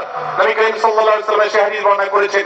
আবু হুরায়রা রাদিয়াল্লাহু তাআলা আনহু তিনি বলেছেন, লা তাহাসাদু লা তাহাসাদু, হে মুসলমানরা তোমরা কেউ কাউকে কখনো হিংসা করবে না, কেউ কাউকে হিংসা করবে না। আমাদের মধ্যে হিংসা আছে না নাই? হিংসা আছে না নাই? আমরা একে অন্যকে হিংসা করি। একদল মুসলমান অন্য দল মুসলমানকে হিংসা করে, কেউ কারো ভালো দেখতে পারে না। ভাইরা আমার, আল্লাহ নবী বলেছেন লা তাহাসাদু, তোমরা একে অন্যকে হিংসা করো না। ওয়ালা তানাজাসু, কেনা বেচা করতে গিয়ে কেউ কাউকে ধোঁকা দিও না, প্রতারণা করো না। ওয়ালা তাবাগাদু, তোমরা একে অন্যের সাথে শত্রুতা বিদ্বেষ পোষণ করবে না। ওয়ালা তাদাবারু, তোমাদের কেউ যেন কারোর পেছনে লেগে না থাকে, কাউকে অবজ্ঞা যেন না করে। ওয়ালা ইয়াবি আহাদুকুম আলা বাই'i আখিহি, এবং তোমাদের কেউ যেন আরেকজনের কেনা বেচার উপরে সেখানে ইন্টারফেয়ার করে সে যেন সেখানে কোন প্রকার ক্ষতিগ্রস্ত কাউকে না করে। ওয়াকুনু ইবাদাল্লাহি ইখওয়ানা, হে মুসলমানরা তোমরা আল্লাহর বান্দা ভাই ভাই হয়ে থাকো। তোমাদের মধ্যে মত পার্থক্য থাকুক, দলগত মত পার্থক্য, অবস্থানগত মত পার্থক্য, ধর্মগত মত পার্থক্য, মাযহাব মাসলাকগত মত পার্থক্য থাকুক, কিন্তু তোমরা আল্লাহর বান্দা ভাই ভাই হয়ে থাকো। এক দলের মুসলমানকে আল্লাহ তাআলা ভাই ভাই হতে বলেন নাই, এক গ্রুপের মুসলমানকে আল্লাহ ভাই ভাই হতে বলেন নাই, এক দলের মুসলমানকে আল্লাহ ভাই ভাই হতে বলেন নাই, নিজ দলের মুসলমানের সাথে আল্লাহ ভাই ভাই থাকতে বলেন নাই। আল্লাহ বলেছেন সকল মুসলমানদের সাথে ভাই ভাই হয়ে থাকার জন্য, ভ্রাতৃত্বের বন্ধনে থাকার জন্য। এইজন্য আল্লাহ নবী সাল্লাল্লাহু আলাইহি ওয়াসাল্লাম সে নির্দেশ করেছেন। আল্লাহ নবী সাল্লাল্লাহু আলাইহি ওয়াসাল্লাম আরো বলেছেন আল মুসলিমু আখুল মুসলিম, মুসলমান মুসলমানের ভাই। লা ইয়াজলিমুহু ওয়ালা ইয়াখযুলুহু, কোন মুসলমান কোন মুসলমানকে জুলুম করতে পারে না, তার আইল ঝেলতে পারে না, তার জমি দখল করতে পারে না, তার অধিকার নষ্ট করতে পারে না, তাকে কথা দিয়ে অত্যাচার করতে পারে না। ওয়ালা ইয়াখযুলুহু, তাকে অপমানিত করতে পারে না, লাঞ্ছিত করতে পারে না। ওয়ালা ইয়াকযিবুহু, তার সাথে মিথ্যা বলতে পারে না। ওয়ালা ইয়াহতারুহু, তাকে তাচ্ছিল্য করতে পারে না। আত-তাকওয়া হাহুনা, আত-তাকওয়া হাহুনা, আত-তাকওয়া হাহুনা। নবীজি তিনবার নিজের বুকের দিকে তাকিয়ে দেখিয়েছেন, তাকওয়া এখানে, তাকওয়া এখানে, তাকওয়া এখানে। আমাদের অন্তরকে ভালো করতে হবে, সমস্ত মুসলমানদের জন্য উদার হতে হবে, কলিজাকে বড় করতে হবে, মনটাকে ব্রড করতে হবে, প্রশস্ত করতে হবে, অন্য মুসলমানকে ভাই মনে করতে হবে। কোন ভিন্ন মতের মুসলমানের সাথে শত্রুতা পোষণ করা যাবে না। ভাইরা আমার, অতএব এই হাদিসকে সামনে রেখে এই হাদিসের শেষ অংশে নবী সাল্লাল্লাহু আলাইহি ওয়াসাল্লাম বলেছেন আল মুসলিমু কুল্লুল মুসলিমি আলাল মুসলিমি হারামুন দামুহু ওয়া মালুহু ওয়া ইরদুহু। এক মুসলমানের জন্য অন্য মুসলমানের তিনটি জিনিসকে আল্লাহ তাআলা হারাম করে দিয়েছেন। কোন মুসলমানের রক্ত এটা প্রবাহিত করা, কাউকে হত্যা করা যেরকম হারাম, কোন মুসলমানের সম্পদ অন্যায়ভাবে আপনি ভোগ করবেন, দখল করবেন, মেরে দিবেন, এটা হারাম। ঠিক একইভাবে কোন মুসলমানের সম্মান নষ্ট করবেন, ইজ্জত নষ্ট করবেন, সম্ভ্রম নষ্ট করবেন, অপমান করবেন, এটাকে আল্লাহ তাআলা হারাম করেছেন। আল্লাহ তাআলা আমাদের সবাইকে অন্য মুসলমানদের ব্যাপারে এরকম দায়িত্বশীল ভূমিকা রাখার তৌফিক দান করুন, আমিন। ভাইরা আমার, সূরা হুজুরাতের 4 নম্বর আয়াতের শিক্ষাকে ধারণ করে আমরা কারো প্রতি ব্যঙ্গাত্মক আচরণ করব না। অনেক মুসলমান আছেন অন্য মুসলমানদের নাম ধরে ধরে বিদ্রুপ ব্যঙ্গ করেন, নাম বিকৃত করেন। অনেক সময় আমরা রসিকতা করেও আমাদের অনেকের নাম বিকৃত করি। আল্লাহ সুবহানাহু ওয়া তাআলা এটাকে হারাম করেছেন। এমনকি নবী সাল্লাল্লাহু আলাইহি ওয়াসাল্লাম বলেছেন লা তাকুল লিকাসিরিন ইয়া কাসিরু, কোন খাটো বা বেটে মানুষকে হে বেটে, হে খাটো এরকম বলে দেখো না। নবী সাল্লাল্লাহু আলাইহি ওয়াসাল্লাম বলেছেন এভাবে ডাকলে তিনি অপমানিত হন। আল্লাহ তাকে এভাবে সৃষ্টি করেছেন। আমরা অনেক সময় দেখা যায় একে অন্যকে খোঁচা মারতে গিয়ে তার গায়ের রং কালো হলে, তিনি দেখতে আকারে ছোট হলে তাকে আমরা ব্যঙ্গ করি, বিদ্রুপ করি, তাকে আমরা তাচ্ছিল্য করি, তাকে আমরা অপমান করি, তাকে আমরা অপদস্থ করি। ভাইরা আমার, এটা আমাদের জন্য হারাম। আমি আবারও বলছি, চুরি হারাম আমরা জানি, ডাকাতি হারাম আমরা জানি, আমরা অন্যান্য হারামের কথা জানি, কিন্তু এই যে এক মুসলমান অন্য মুসলমানের অধিকার নষ্ট করা হারাম, এটা আমরা জানি না। এক মুসলমান অন্য মুসলমানের নাম বিকৃত করা হারাম, এটা আমরা জানি না। এই ব্যাপারেও আমরা দেখেছি যে আমরা যারা ইসলামের দাওয়াতের কথা বলি, কোরআন হাদিসের কথা বলি, তারাও দেখা যায় সোশ্যাল মিডিয়াতে, ফেসবুকে একদল মুসলমান অন্য দলের মুসলমানদেরকে নানা বাজে উক্তি দিয়ে ডাকাডাকি করে, বিকৃত নামে ডাকে, বিকৃত উপাধি দেয়, খারাপ কথা বলে, অমুকের দালাল তমুকের দালাল ইত্যাদি ধারণা করে কথা বলে। এই কাজগুলো হারাম, এগুলো আমরা কখনো করব না।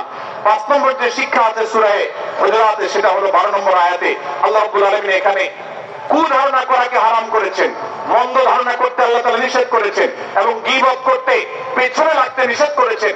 ভাইরা আমার, এই একটি আয়াত অর্থাৎ সূরা হুজুরাতের 12 নম্বর আয়াত এই আয়াতটির শিক্ষা ধারণ করে যদি আমরা আমাদেরকে শুধরাতে পারি, সংশোধন করতে পারি, তাহলে ইসলামের মেইন যে কাজগুলো আছে, ইমানকে বিশুদ্ধ করা এবং শিরক মুক্ত ইমান আনা, ৫ ওয়াক্ত নামাজ পড়ার পর, বান্দা হক আদায়ের পর এই আয়াতটির উপর আমল করলে আপনার জান্নাতে যাওয়ার সবচেয়ে বড় বাধা দূর হয়ে যাবে ইনশাআল্লাহ। ভাইরা আমার, যে আয়াত আল্লাহ তাআলা আমাদেরকে কারো প্রতি মন্দ ধারণা করতে নিষেধ করেছেন, বিভোগ করতে নিষেধ করেছেন, কারো পেছনে লাগালাই করতে নিষেধ করেছেন, সে আয়াত আল্লাহ রাব্বুল আলামিন বলেছেন, ইয়া আইয়ুহাল্লাযীনা আমানু ইজতানিবু কাসীরাম মিনাজ-যন্ন, হে ঈমানদাররা, হে মুসলমানরা, তোমরা কারোর প্রতি ধারণা, মন্দ ধারণা তোমরা করো না, এটা থেকে বিরত থাকো।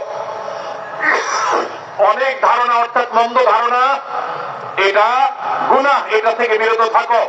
ইন্না বা'দায-যন্নি ইথম, কারণ কিছু কিছু ধারণা অর্থাৎ যেগুলো মানুষের সম্পর্কে কোন তথ্য উপাত্ত ছাড়া নিছক ধারণা প্রসূত মন্দ ধারণা করা হয়, সেগুলো গুনাহের কারণ, সেগুলো অপরাধের কারণ, সেগুলো কবিরা গুনাহ, সেগুলো পাপাচার, সেগুলো আল্লাহর অসন্তুষ্টির কারণ, সেগুলো আল্লাহর অবাধ্যতার কারণ।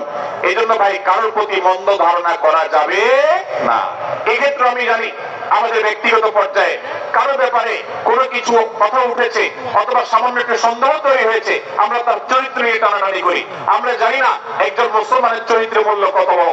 আমার কাছে সুস্পষ্ট প্রমাণ আসার আগ পর্যন্ত কোন মুসলমানের চরিত্র নিয়ে আমার প্রেম করবার কোন অধিকার আমার নাই। এই জন্য একজন মুসলমান কখনো কারো প্রতি কুধারণা করবে না, মন্দ ধারণা পোষণ করবে না, খারাপ ধারণা পোষণ করবে না। আল্লাহ তাআলা আমাদেরকে এবং মুসলমানের সম্পর্কে খারাপ ধারণা করা থেকে বেঁচে থাকার তৌফিক দান করুন। ভাই আমার, কিছুটা বিশৃঙ্খলা দেখা যাচ্ছে, আমরা আপনাদেরকে বিনীতভাবে অনুরোধ করতে